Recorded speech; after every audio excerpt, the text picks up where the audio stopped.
What's up, everybody? I'm very excited to kick off the first episode, the second season of 32 Picks in 32 Days. Was supposed to start on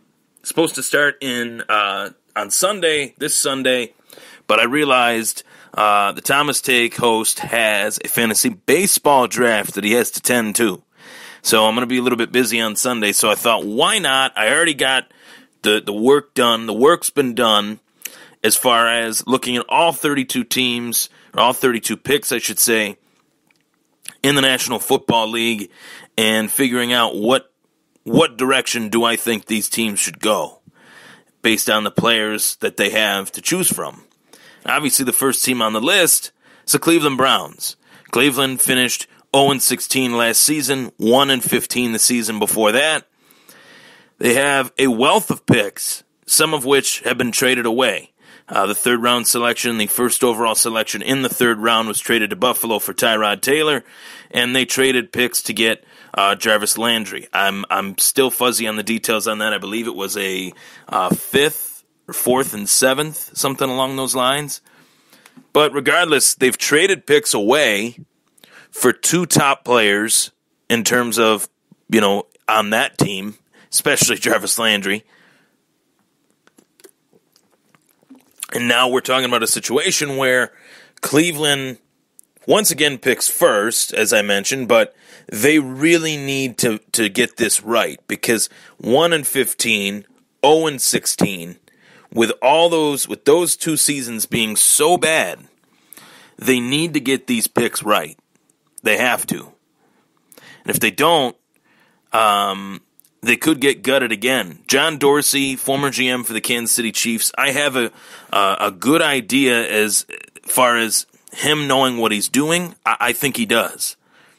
As opposed to GMs of the Browns of years past, I think John Dorsey is much more inclined, much more ready, willing, and able to do the job. So this is 32 Picks in 32 Days. For those of you that don't know what this segment is, it's a segment that I brought to the forefront of the podcast this time last year, where I went through all 32 picks in 32 days. I always say 32 teams. It's 32 picks in 32 days, where I go pick by pick, and by the end of the first round, my mock draft, obviously my first round mock draft, is complete. So last year I went through team after team after team, did somewhat of a state of the franchise, then stated why I think they should take this player. So let's just take a look at the Cleveland Browns roster. Obviously, as I mentioned, Tyrod Taylor slotted in as the quarterback. They signed Carlos Hyde, the former San Francisco 49er. They have a wealth of offensive players, offensive talent, in terms of Josh Gordon, Corey Coleman, David Njoku, now adding Jarvis Landry to that mix.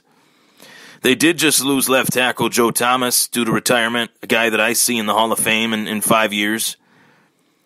And I really think Cleveland has a lot of needs. So most of the time when a team has a lot of needs, they have to trade down, acquire more picks, but Cleveland already has a wide variety of picks to look at and to draft players with. My motto for the first overall selection, and most mocks out there, most NFL draft analysts say that Cleveland is going to draft a quarterback. I think they will, but that doesn't mean that they should take one with the first overall pick. What I mean by that is my philosophy in terms of my mock draft. If I'm drafting, I'm taking the best player available, the best player all around, regardless of need.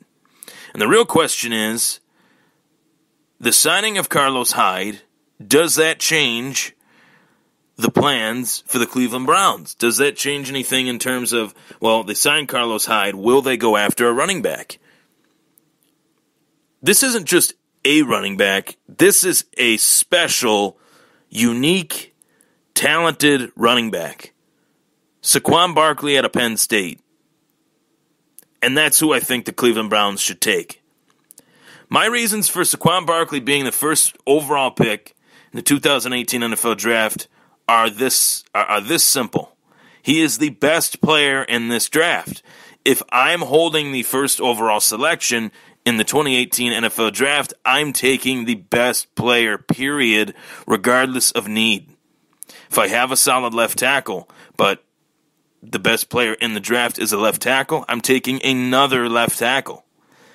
If I have a somewhat decent quarterback, obviously not Aaron Rodgers, but a somewhat 500 quarterback, I'm going to consider taking a quarterback with one of the top 4 picks. And Cleveland also holds the 4th overall pick. So you'll kind of understand where I'm going to go with that 4th overall selection in the future episodes of the 32 picks in 32 days.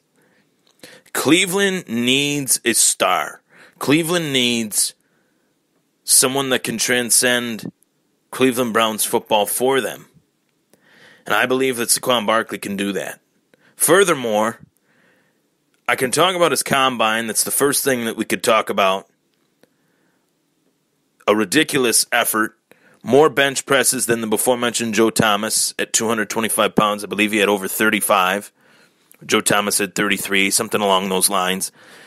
A higher vertical than Julio Jones. Julio Jones, the best deep ball wide receiver, probably in the National Football League. My money says he is.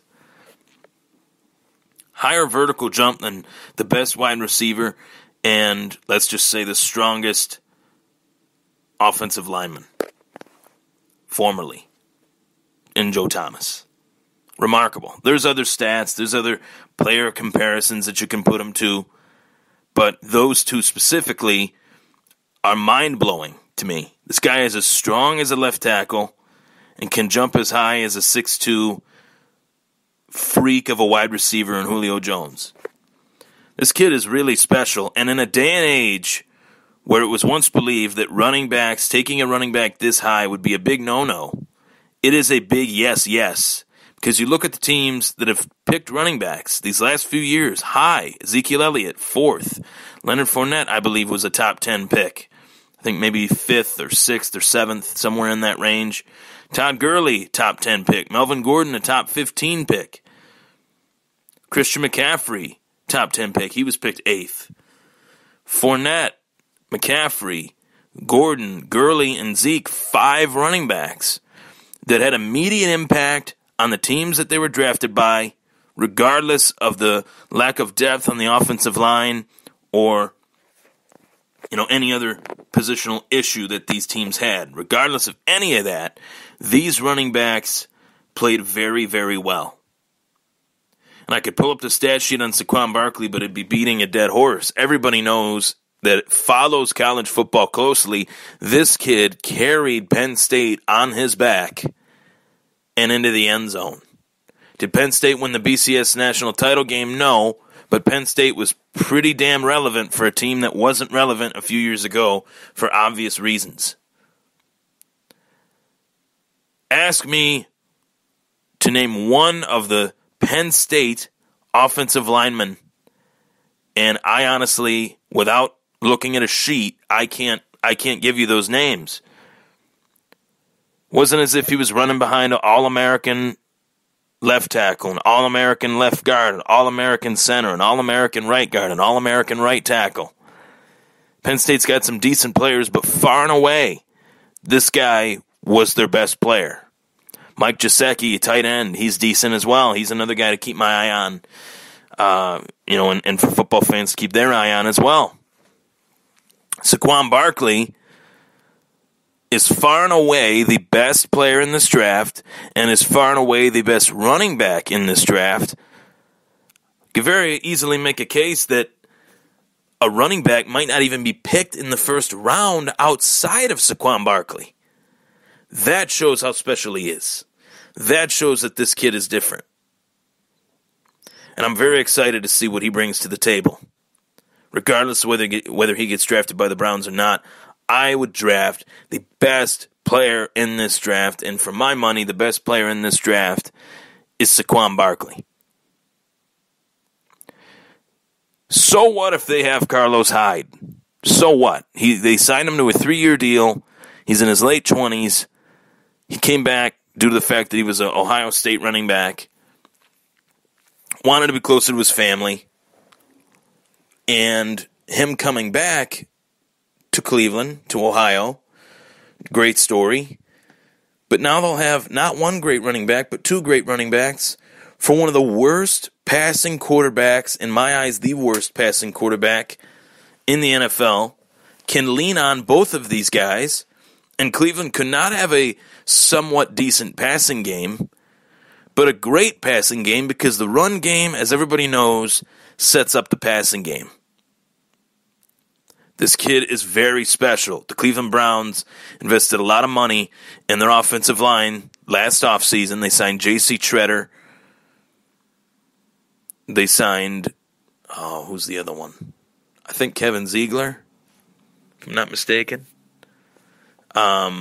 They made a lot of additions to their offensive line. Joe Thomas is out. Chris Hubbard is in at left tackle. So, they could maybe look to draft more offensive linemen in the draft. But with the first overall pick, there is no doubt in my mind that Saquon Barkley should be the first name called. And if he's not, the next team up should rush to the podium and draft him. It's a very exciting segment for me. I really enjoy this a lot because I get a chance to look at all 32 teams and the 32 picks. 32 picks in 32 days. It's a special segment.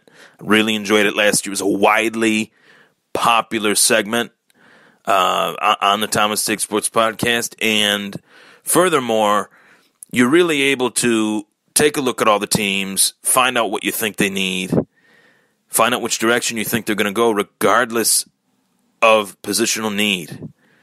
Cleveland needs star power. They need offensive talent. They need a guy that can give them the shot of adrenaline in the leg that they desperately need. And I believe the guy to do that is Penn State Nittany Lion, Saquon Barkley, running back.